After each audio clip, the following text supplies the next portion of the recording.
Georgetown was founded in 1789 or thereabouts. Well, it was really founded by the Catholic slaveholding gentry of the Chesapeake, led by a Catholic priest named John Carroll. Carroll had been a Jesuit. He was part of a big slave-owning family. He was the first Catholic bishop in the United States, and he was really the founder of Georgetown. He established Georgetown as the flagship school for Catholic education in the new United States. And I think it's important to understand that Carroll stood at the top of the Catholic slaveholding elite in the Chesapeake. It wasn't just him, it was a broad class of people who owned their wealth, power, and prestige in no small part to the fact that they owned other people. Catholics had been a beleaguered minority within the English North American colonies, and so they had to struggle to create a foothold for themselves in colonial America. And slaveholding was part of the way that they did that. They demonstrated loyalty to the United States during the American Revolution, and that helped them, again, get a place in the new United States. So they were the architects of a kind of Catholic freedom in the United States. But that Catholic freedom depended, in part, on them owning other people. We tend to think of the 1838 sale of the GU272 as a single moment in time, but it was actually part of a very long history. And that long history goes back to the beginnings of the Jesuits in Maryland as slave owners, the rise of the Jesuit plantations in the tobacco economy of the Chesapeake, the connections between those Jesuit plantations and the school, and the whole business model that the Jesuits had by which the profits from the plantations would help to subsidize the education of free white boys at Georgetown. The thing is, by the second decade of the 1800s, that model wasn't really working out for the Jesuits because the plantations in Maryland weren't making very much money. And in fact, some of them were losing money. So the Jesuits began to debate what to do about their human property. And they actually had a debate that lasted for more than 20 years about what to do about slaveholding. Should they continue as slaveholders? Should they gradually transition the people they owned to freedom? Should they sell the people they owned and use the profits for other ventures? So they debate this for a long time, and all the while, they're also running the plantations and the schools as businesses, which means that from time to time, they're buying and selling people. Not large numbers of people, small numbers of people along the way. But it's not like the 1838 sale was the first time the Jesuits had ever bought and sold people. But by the 1830s, a group of Jesuit priests comes into the leadership of the Maryland Jesuits that finally makes a decision to get the Maryland Jesuits out of the business of slaveholding almost altogether. And they decide to sell off almost the entire community of people that they owned across these plantations in Maryland. They make that decision in the middle of the 1830s. There's an economic crash in 1837 that throws a wrench in their plans. They struggle to find buyers who can afford to buy the whole community at once. But finally, in 1838, the head of the Maryland Jesuits, Thomas Milady, who had been president of Georgetown, finds two buyers, both Louisiana planters, one a man named Henry Johnson, who had been governor of Louisiana, and his neighbor Jesse Beatty. And Johnson and Beatty agree to purchase 272 children, women, and men owned by the Jesuits for the grand total of $115,000, which was a lot of money in those days. Depending how you count, it's about $3 million today, or it could be, in fact, a lot more than that.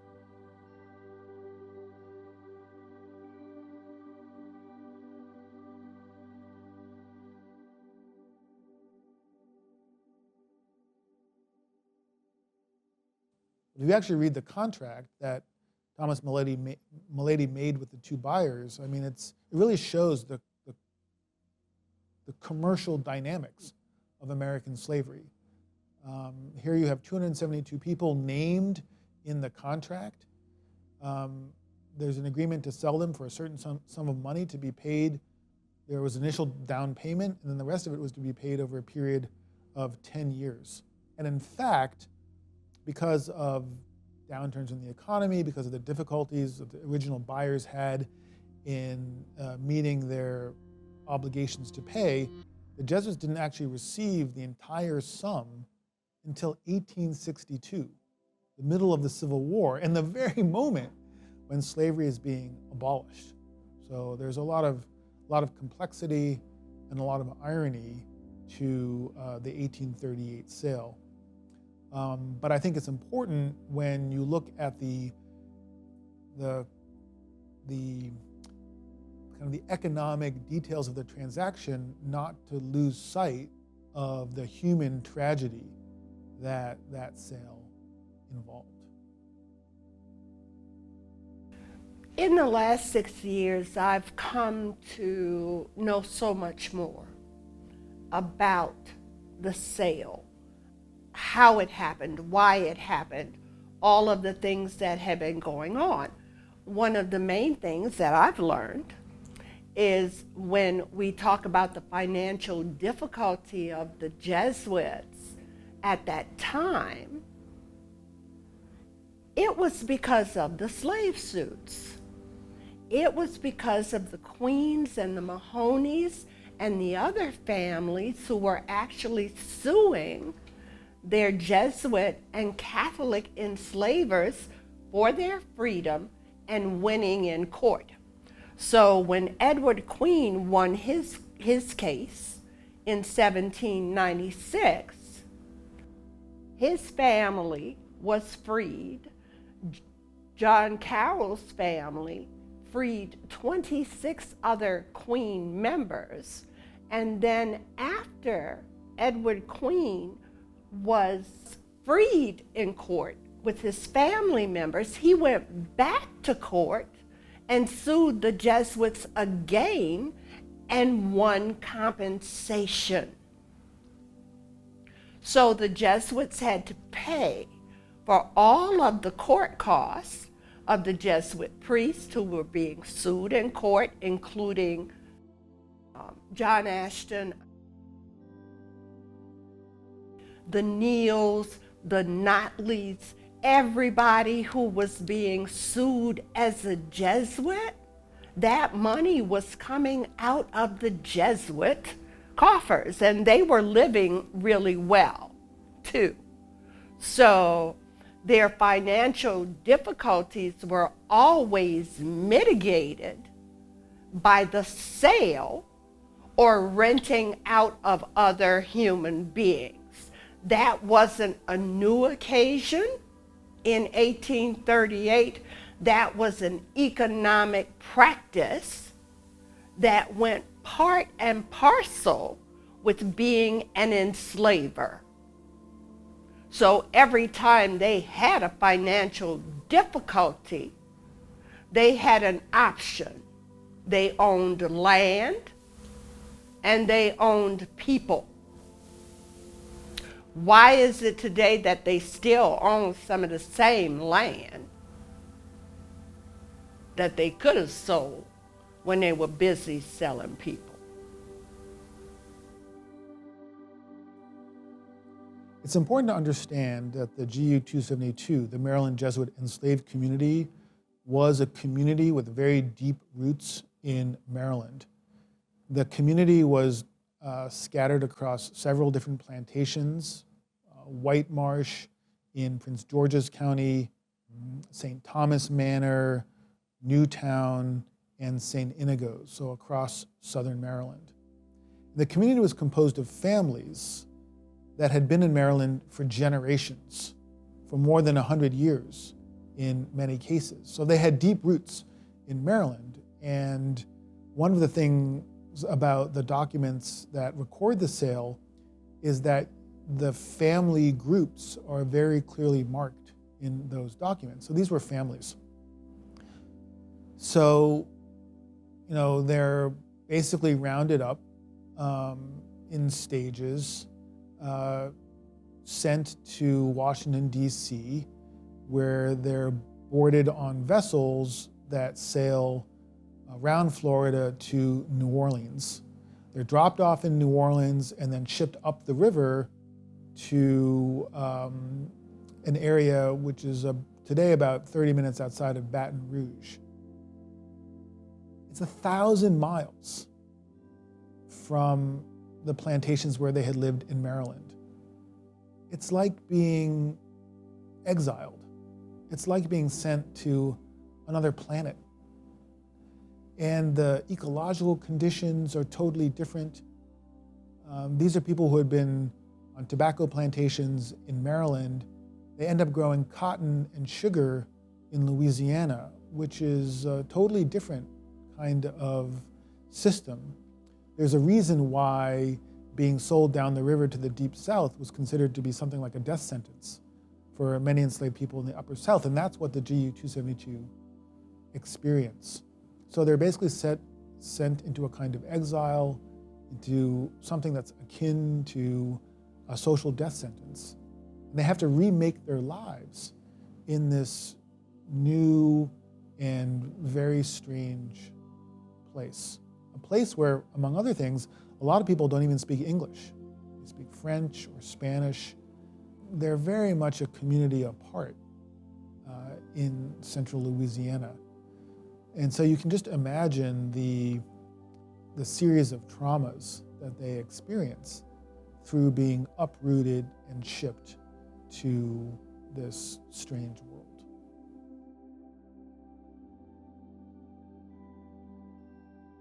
So when I stepped on Georgetown's campus as a student in 2017, and when I stepped on Georgetown's campus today to come here, I walk around like I own it because my family built it.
Separated, and now we want to come together.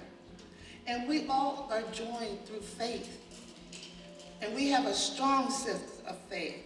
If you remember all the Catholicism that has gone into our lives, and then our families, we have a strong sense of family too.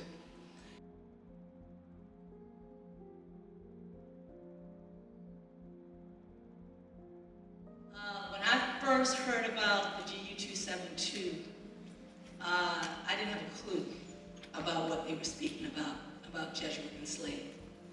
As a matter of fact, I was on Ancestry, and I kept connecting to people down south. As a matter of fact, my cousin, Dean Brooks, who was just up here, told a little bit of that story. But for me, I kept connecting to this gentleman, I think it was in Alabama. And he insisted that I was from down south because most African Americans up north are from the south. That's right. Most of us were black Catholics. I'm a black Catholic. My dad was from Charles County. His families also go back to the beginning of Maryland. My bloodline goes back to not only the settlers, but to the Native Americans that were on these grounds.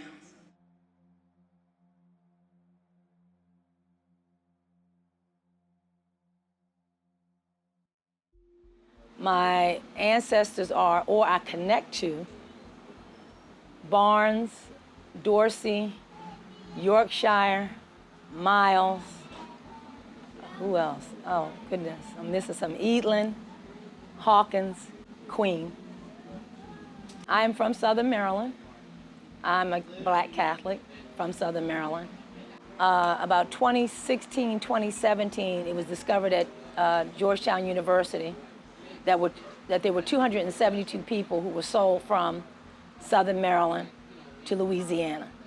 And that's when I started connecting that I could possibly be connected to the GU272. It was later confirmed by going to a couple of sessions of GU272 descendants that were coming to Maryland.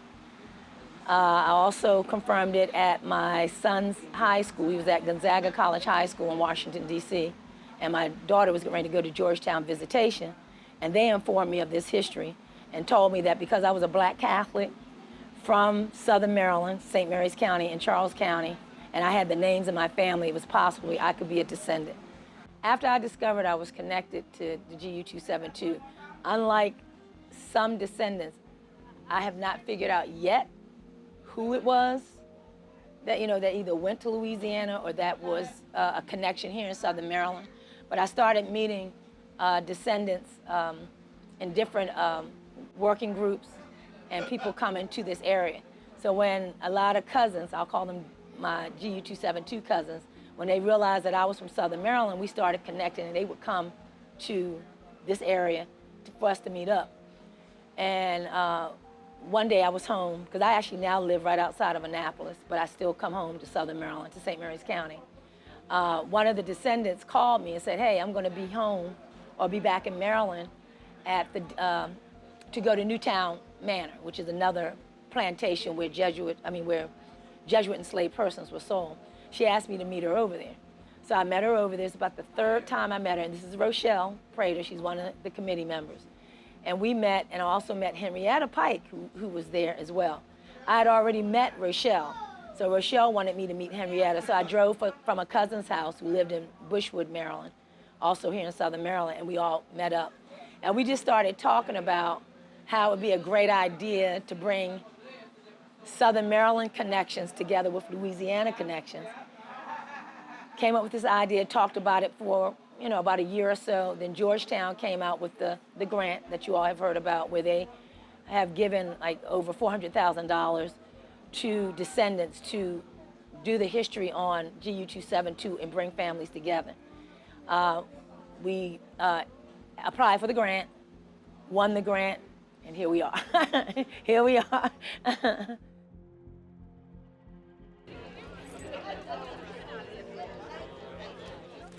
This is my journey, how I got to this college.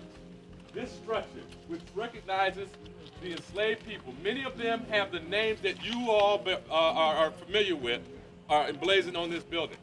What you cannot see, and I wish you could, is what this looks like at night. Because at night, the inside is hollow, but there are lights inside that reflect these names onto the concrete. It's a beautiful, beautiful experience. And it is another kind of movement. I get moved when I come by it, but at night when you see it, you think about, it was at that time, as the poet says on the plaque out front, it was at that time and in this space that our enslaved ancestors finally felt some sort of freedom. In the night, in the dark of night, because we know they worked from dark to dark, and so it was the dark, dark part of night, but they were in here and this was their sanctuary. Historically, there were probably no slave cabin this large, but this was an art piece designed to represent what those cabins would have looked like. As you drove from St. Inigo's to the campus, you probably saw some framed buildings that were what we call ghost cabins, and they represented where others might have lived as well as the enslaved people. That's what this architectural project was about. We do not know what was said, what was seen, or what went on. We have to understand that was the piece of solace that they were given that one time during the day to provide rest to themselves. And that's a solace we can give to them. But those names, as they project across the ground, is like the North Star. So this is actually, when you think about it, it's 3 commemoratives in one. That's right. Each generation that strives and succeeds from this point forward, on the shoulders we stand thee. Come on. We can't do it without them. That's right. We have to understand that their strength is our strength. Come on, Cal. We have to understand that no matter where we are, is who we are. It is one of those that no matter who says what we are who we are. We are family. We are together. We are here united. And we need to carry that message forth. Amen. We need to carry their legacy. Yes. This is the embodiment that all of us need to come back to sometime and have our touchstone too to remind us. Yes. But we need to bring our families. We need to bring our friends. We need to bring our neighbors so they can remember what it was like. Because that's the reason why it's here, so we don't forget. Right. So not just our generations, but the next generation. That's it. Remember that we don't treat people this way. My name is Crystal Queen, and I'm a descendant of Mary the Poppaw Queen, as well as Stephen Queen and Susan Queen and William Queen, who were also her descendants. So I actually work for the city of Bowie, and we were holding one of our annual festivals, and we had an announcer at one of our stages, and at the time I was a stage manager, so I was interacting with him a lot. And he told me he was going to go on the stage and make an announcement briefly that was kind of off topic from what we were doing, but we let him go ahead and do that. And he mentioned the GU272. And he said that there was a list of surnames on the website that we could check out, and it kind of piqued my interest. So I went online, and first thing I saw was Queen. And as far as I knew, my queens were the only queens in Prince George's County, Anne Arundel, anywhere. I had never met any other queens in my life. So from there, I sent an email to the Georgetown Memory Project, and they did confirm that queens were some of the descendants of the GU272. And they suggested that I do an ancestry DNA test just to see if I matched with any of the descendants. So I did that around 2020. It was during the pandemic. We were all trapped in the house, and I felt like it was just time for me to go ahead and do that. Didn't have anything else to do. And so I took the test, I got the results back, and I matched with multiple kids from people coming out of Louisiana. And it's been kind of down the rabbit hole from there. I discovered a ton about my family, both on my own and from other queens that I've met. And that's pretty much how I got here. So when I discovered this history and I learned about Mary, to say it was impactful is an understatement.